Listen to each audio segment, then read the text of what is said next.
ગીર સોમનાથથી એક મહત્વપૂર્ણ સમાચાર સામે આવ્યા છે। આ બ્રેકિંગ ન્યૂઝની વાત કરીએ તો ઉના તાલુકામાં ભેભા ગામે હત્યાની ચકચારી ઘટના બની છે। પતિએ પોતાની પત્નીને નિર્દયતાપૂર્વક હત્યા કરી હોવાની ઘટના છે। ઘરેલું કંકાસને કારણે પતિએ હથિયારના ઘા ઝીંકી પત્નીને મોતને ઘાટ ઉતારી છે। ઘટના બાદ આરોપી પતિ નાસી છૂટે તે પહેલાં જ ગામ લોકોએ તેને ઝડપી પાડ્યો હતો। ગામ લોકોએ આરોપી પતિને દોરડા વડે ઝાડ સાથે બાંધી દીધો છે। ઘટનાને લઈને સમગ્ર ભેભા ગામ તેમજ આસપાસના વિસ્તારમાં ભારે ચકચાર મચી છે। ઘટનાની જાણ થતાં પોલીસ તાત્કાલિક ઘટના સ્થળે દોડી આવી। પોલીસે સ્થળ પર પહોંચીને તપાસ હાથ ધરી છે। મૃતદેહને પીએમ માટે હોસ્પિટલ ખસેડવાની તજવીજ હાથ ધરવામાં આવી છે।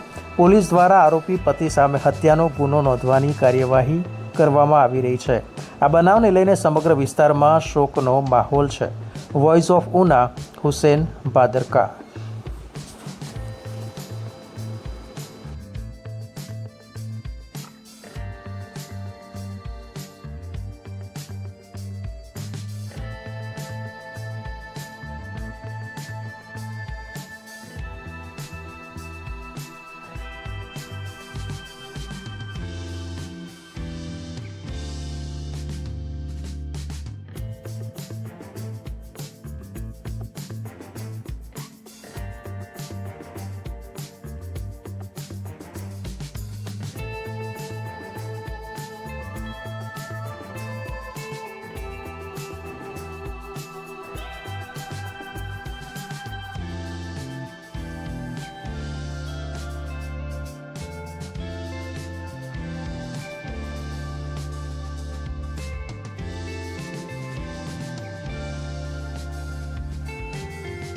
ઓકે ભાઈ, તમારું નામ અને ગામ? મારું નામ પરેશભાઈ દાનાભાઈ બામભણિયા, મારું ગામ ભેભા છે। પરેશભાઈ, ખાસ વાત કરીએ તો આજે તમારા ભાઈએ તેની પત્નીની હત્યા કરી નાખી છે, શું કે વિગત છે? વિગતમાં એવું હતું કે અમે વાડીએ રહીએ છીએ, બરોબર। તો અમે લોકો ખેતરમાં કામ કરતા હતા ને એ બંને જણા ઘેર હતા, બરોબર।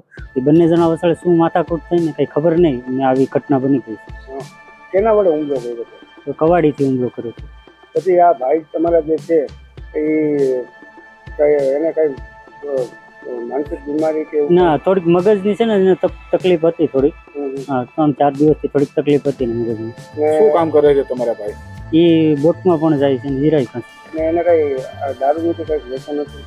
દારૂનું પહેલા દારૂનું વ્યસન હતું, પણ હમણાં ક્યારેય 2-3 મહિનાથી કાંઈ પીતો જ નહીં દારૂ, કાંઈ વસ્તુ। બે માણસ વચ્ચે કેટલા સમયથી ઝઘડો થતો? ઝઘડો તો પહેલા થતો, પછી વિચલા ગાળામાં બહુ સારું હતું।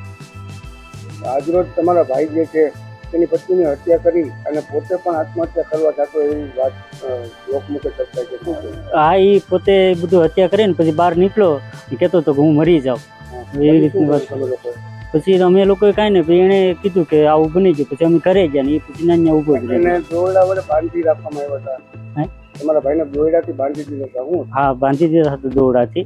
કેમ બાંધ્યા હતા? કારણ કે એને થોડીક મગજની અસર હતી કે નહીં, એટલે બાંધી રાખ્યા છે કે જેથી બીજા ઉપર હુમલો ન કરે।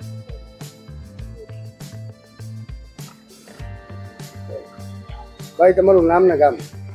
મારું નામ વાજા દેવસીભાઈ વીરાભાઈ છે અને ગામ મારું આકોલાળી છે। ભાઈ, આજે તમારા બેનની હત્યા થઈ ગઈ છે, શું છે આખી વાત? એ જે મારા બેનનો ઘરવાળો છે એ એમણે કવાડીના ઘા મારી અને એમને હત્યા કરી દીધી છે। તો એ મારી બેનને હું ખબર પૂછી રહ્યો હતો કે બેન મજા નહોતી, એમને તાવ આવતો હતો, એમને ખબર પૂછી રહ્યો હતો। એ વખતે મારી બેનની નજર ન રહેતા એને ઓછાના કવાડીના 2 ઘા મારી અને મોતને ઘાટ મારી બેનને ઉતારી હતી। કવાડીના ઘા મારવાનું કારણ શું?